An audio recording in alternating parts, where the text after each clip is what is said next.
उड़ियप्पा इकुल अगला सीएम बने खातिर कैले बा। अरे सीएम बने खातिर ना, पीएम प्राइम मिनिस्टर। पूरा देश में एकरे बारे में बातचीत चला था। आज तक केहू भी देश में ऐसा हिंसा नहीं खे कैले। कुछ पता नहीं खे। रघुआ नेता तो बन गनी लेकिन कुछ सीखनी ना। ऐसा रहल ना तो पुलिस लिस्ट में ही होवे की पड़ी। वो लोग के मालूम होगी तो वो लुट जाई हैं। वो सब समझे खातिर कलेक्टर मैडम बाड़ी ना।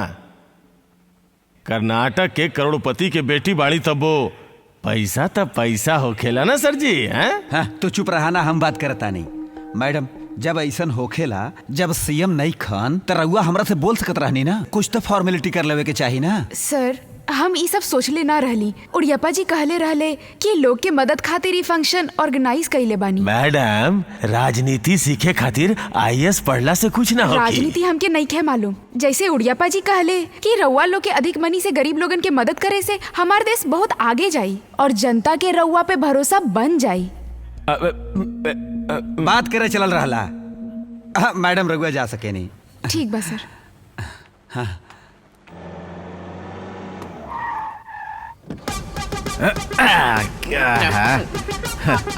क्या बात बा।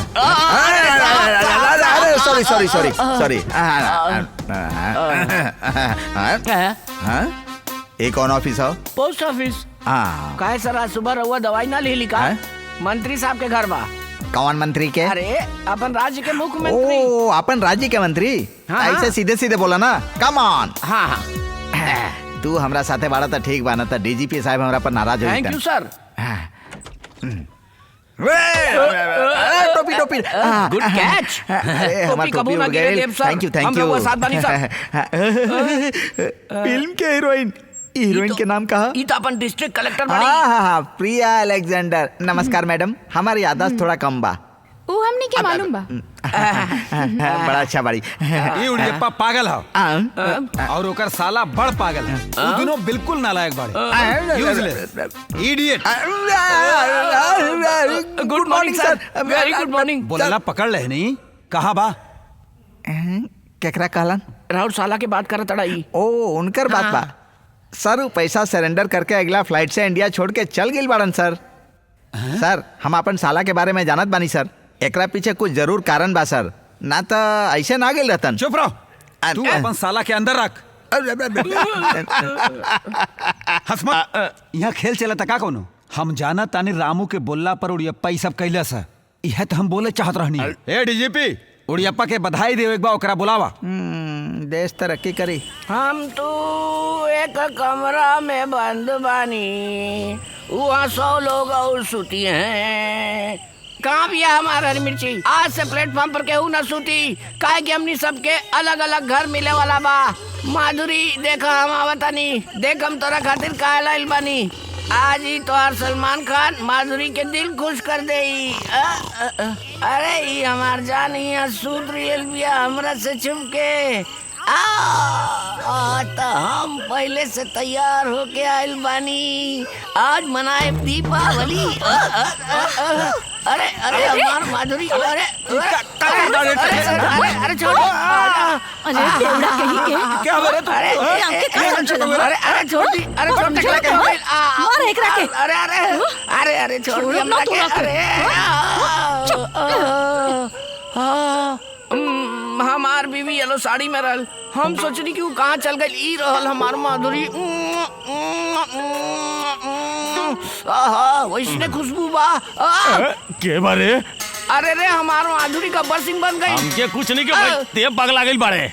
हम यहाँ 2 पैक मार के सूते के कोशिश करत रहनी, आते आके हमरा उठा देले। हरे हैं ई हमार बीवी के येलो साड़ी बा। कहाँ बा हमार तोर बीवी? बीवी उड़ गइल। उड़ गई। ओ जा देख।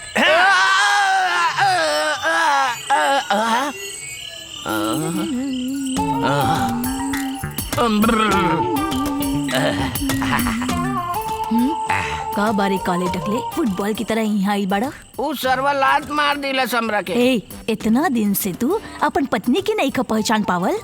ओकरे खातिर तो हम कोशिश करत आनी, मगर वो हमके मार दिलस। रोज रोज तुहार ई है काम बा, मार खा के मर जाइबा तू। अप्सरा हमार बीवी कहाँ बिया?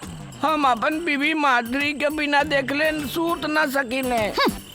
ठीक बा, वो सेकंड शो सिनेमा देखे गई बिया। अब जाके सुझ जा। अप्सरा तू कौन शो जात बाड़ू? हम दूसरा शो में जा रहल बानी। हमहू आ सकीले का? अरे चुप, जा यहाँ से, खटिया डाल के सुझ जा। आ गई साला।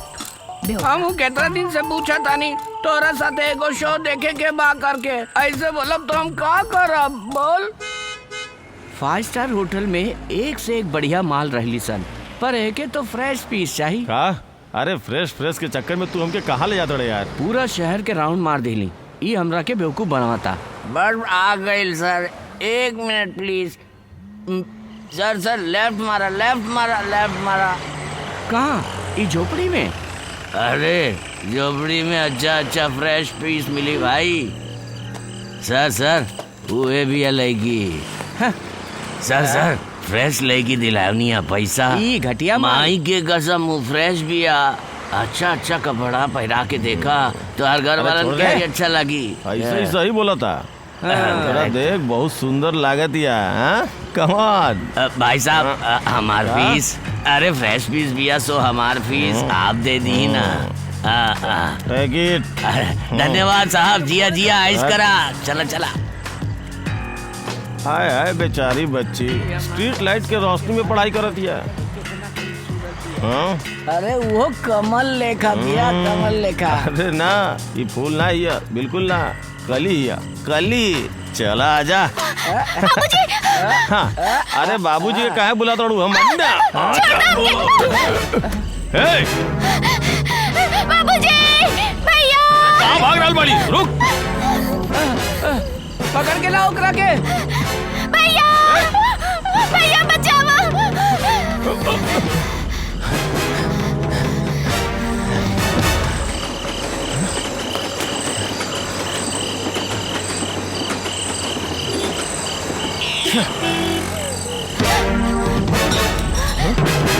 भैया।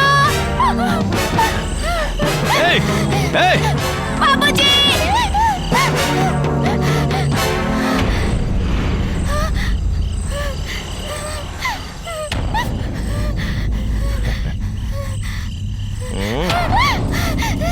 कहाँ भाग?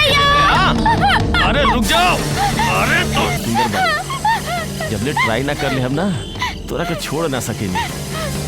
छोड़ दो हमके, छोड़ दो प्लीज। आजो। पता बा कितना पैसा देले बानी? सर केहू आपके धोखा देले बा, हम वैसन लड़की ना है। सब लोग ऐसा ही बोलेला। अरे 500-1000 रुपया एक्स्ट्रा ले लिए।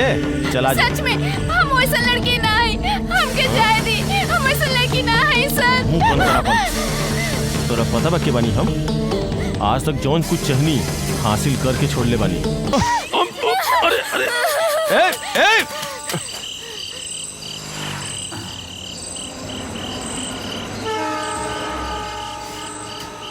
मजा आ गई।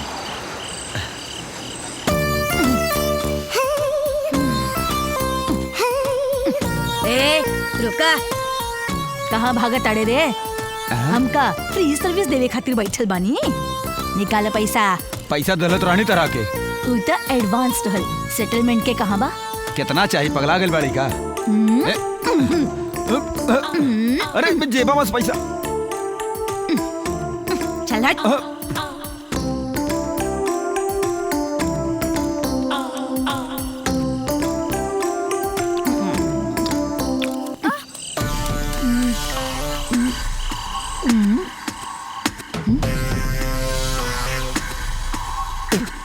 के बाड़ू रे तू?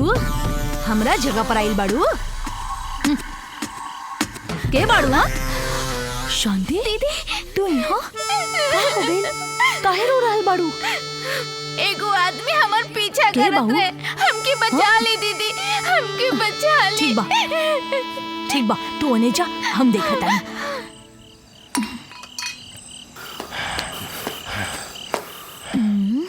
ई के बा? कहीं तो देख ले बानी के।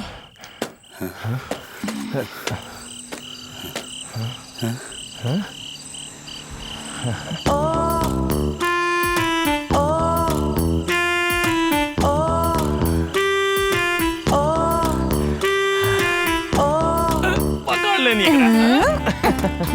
अरे अच्छा। पकड़ ले रही ना तो के अरे छोड़ा हमरा के। की हो कि एकरा से तो के का मतलब बा? अरे हाँ? पता नहीं ना छोड़ा। ना छोड़ो। ऐसे कैसे छोड़ दो? अरे, पैसा अरे, दो, अरे, निकालो पैसा। छोड़ दो हमरा के। अरे पैसा कहाँ रख ले बड़ा? निकालो अरे, जल्दी। अरे, अरे, अरे निकालो निकालो। अरे अरे छोड़ा हमरा के, सब तू का कर रहल बाड़ू? निकालो कहता नहीं। देखा देखा हम तो हाथ जोड़ अरे निकालो पैसा। अरे अब जा सकेला।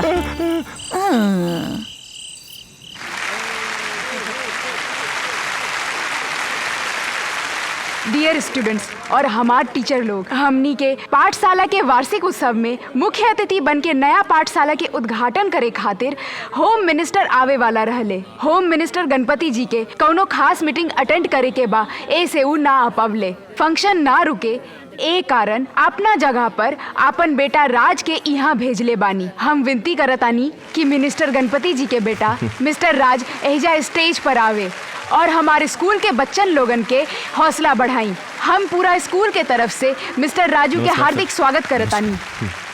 Thank you.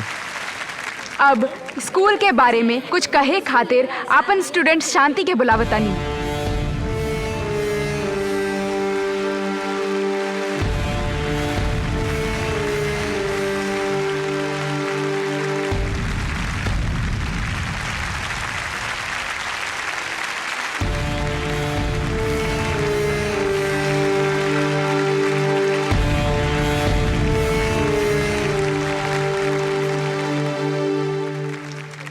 Respected principal madam और हमारे चीफ गेस्ट और रउआ सबके हम एजा स्वागत करतनी। नमस्ते।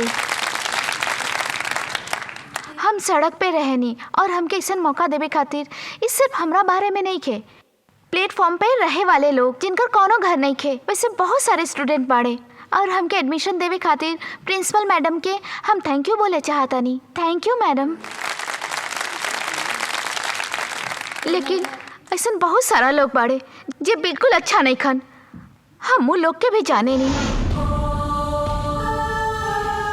हम लोग के दर्द पहुंचावे में वो लोग के बहुत खुशी मिलेला और ये सब बात हम बहुत अच्छा तरह से जाने नहीं। और काल रात के ऐसा नहीं कुछ भइल रहे और हमके ये पता नहीं खे कि हम ये सब कैसे बोली, यहाँ समझ में नहीं खे आवत। लेकिन हम चुपचाप बैठ जाए ये भी हमरा से ना होखी। काल रात के स्ट्रीट लाइट के नीचे हम पड़त रहनी, उहे समय पर ई सब भइल रहे। उ का बाना कि ना चाहिए। हमार भैया हमरा खातिर नया यूनिफॉर्म लेके आइल बाड़े। ई रउआ लोग खातिर कोनो बड़ा बात ना होखी, लेकिन हमरा खातिर बहुत बड़ा बात बा, काहे कि हमरा जैसन गरीबन के 2-3 साल में ही एगो नया कपड़ा मिलेला और हमनी के बारे में सब जान के भी हमनी के दुख देवे में, दर्द देवे में, परेशान करे में ये लोग के मजा आवेला। का बा सर? एनी ना प्रॉब्लम? ना कुछ ना। कविता, फैन तनी तेज कर दा। हाँ मैडम। सर आप मिनिस्टर के बेटा बानी ना, रउआ के हमनी के हेल्प करे के बा सर, प्लीज सर।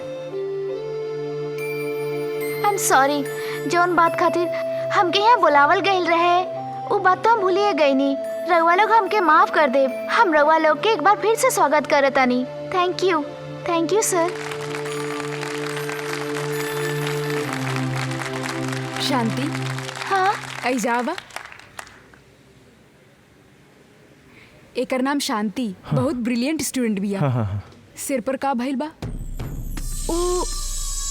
वो कहा ना मैम, कल रात सॉरी हम नीचे गिर गई रही मैम। ठीक बा, तू जा। Thank you ma'am.